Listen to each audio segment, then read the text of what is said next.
kung ilalagay ito, libre na ang outpatient sa mga government hospitals, napakalaking ginhawa po ito sa mamamayang Pilipino. Hindi tulad nung, sasabihin, do I have to say it? Yung flood control na taon-taon ay ganun kalaki ang nilalaan, pero alam nyo na, di ba?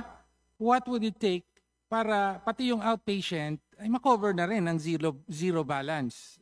Ultimately, yun po ang ideal, di ba? Thank you, Mr. Chair. Dahil ito po ay new program, aaralin namin nitong year na to, lahat ng pasyente po na lumalabas sa DOH hospital may statement of account. Doon sa statement of account, kita namin magkanong ginastos ng DOH, magkano binigay ng PhilHealth, magkano nanggaling sa MAIPIP, at magkano ang sinuportahan ng maintenance and operating expense. With this number of patients that we will see, we already see in the last 2 months a 20% increase of patients coming to the DOH hospitals. Hindi na ho sila takot magpatingin kasi dati po ang mahihirap ayaw pumunta sa ospital dahil takot gumastos. Ngayon, sabi ni Presidente, zero na, tumaas po talaga ng 20%. So maybe next year, mas accurate po ang hihingin ko sa Congress na budget, sa DBM and then sa NEP, na para masustena at ma-maintain natin itong zero balance sa mga Pilipinos. Okay, so kailangan pong dagdagan annually yan kasi baka dumami po, no?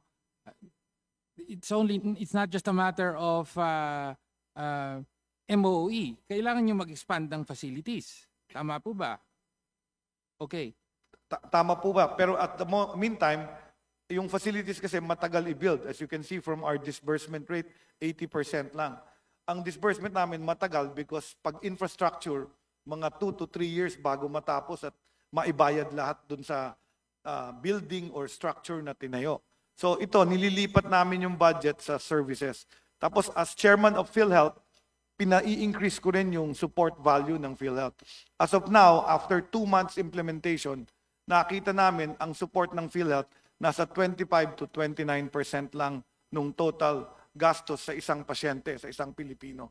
So kung ma-increase ko lang to about as much as 50%, malaking tulong yon sa budget na hindi nalalaki yung budget na hihingin ng DOH. Number 2, ang goal natin, mapataas talaga yan to at least 70 to 80% support value kasi yun yung international definition ng UHC ng isang bansa na 20% lang ang out-of-pocket cost. Okay. Mr. Chair, I go back to my question. Magkano po ang kailangan para maging totally libre sa mga government hospital, pati yung outpatient? Kasi kahit tanungin natin yung mga kababayan nating maralita, yun ang mabigat. No? Hindi lang naman yung mga na-admit sa ward, hindi naman yun lang ang gastos. Mas kadalas ang gastos pa nga yung outpatient. So how much? Magkano po yung, I'm sure you have the figures, how much was of the hospital income was used for the zero balance? No?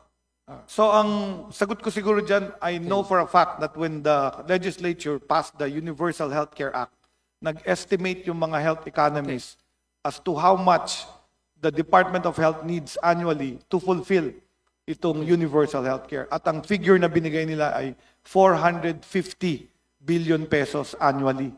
So ako, nakikita ko malapit na po tayo doon. Nasa 320 billion tayo. Siguro another 100 billion could actually help. But also, there's the absorptive capacity of DOH. So we won't ask for all of that. We will only ask for what we can utilize per year. 120 billion po would cover outpatient services. Kasi, 320, paano may sabi nyo? 320, Mr. Chair, I cannot commit, because healthcare costs continue to increase. Even if outpatient costs, we want to give all for free. Gusto namin yan.